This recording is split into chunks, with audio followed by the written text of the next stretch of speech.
What is up, YouTube gang? It is I, Vintner. That's the channel name.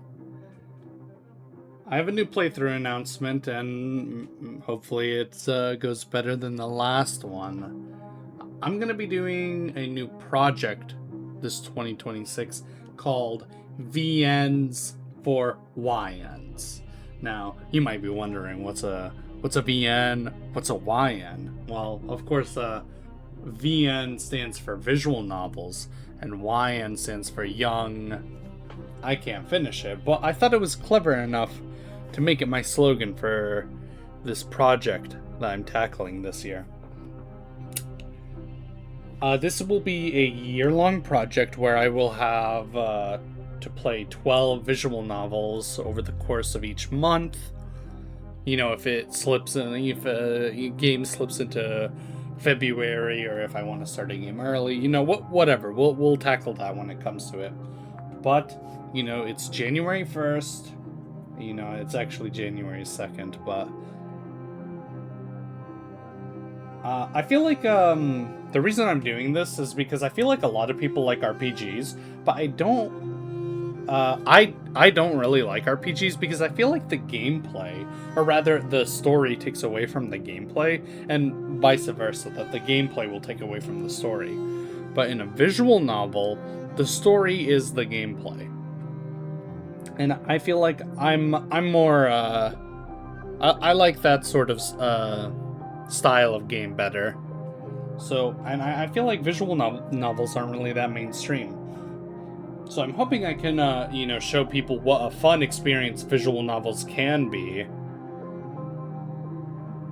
Because I realized, you know, playing through the Persona series, if you're familiar with my Persona 3 playthrough I did in February, whenever the game came out. I honestly don't remember at this point. With that being said, you might be wondering what the first game's gonna be. I don't think I said it yet, but I will reveal it now.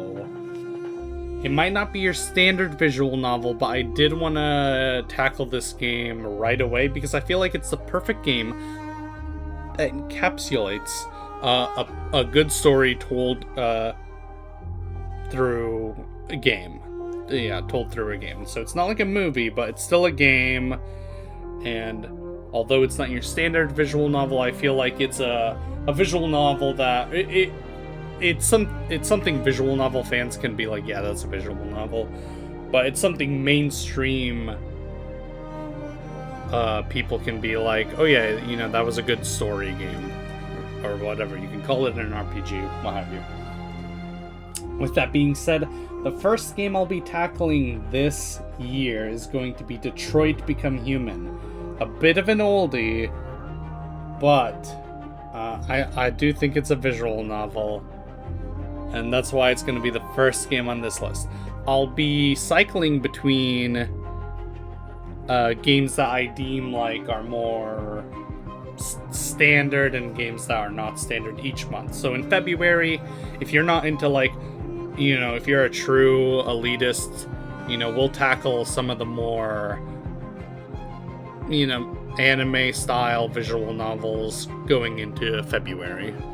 But for this January, I wanted to go with a more mainstream one that a lot of people might not consider a visual novel at first glance, and that's Detroit Become Human.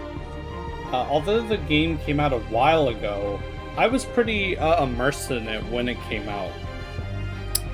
And it seemed like pretty cool. It had a lot of people played it. I'm sure if you've heard the game, you may have seen some clips around it. But, you know, to be honest, I never got a chance to play it.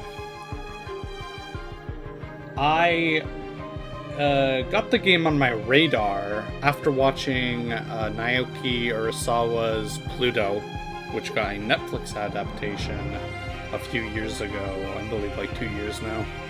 2, 3. I don't know, we're in 2026.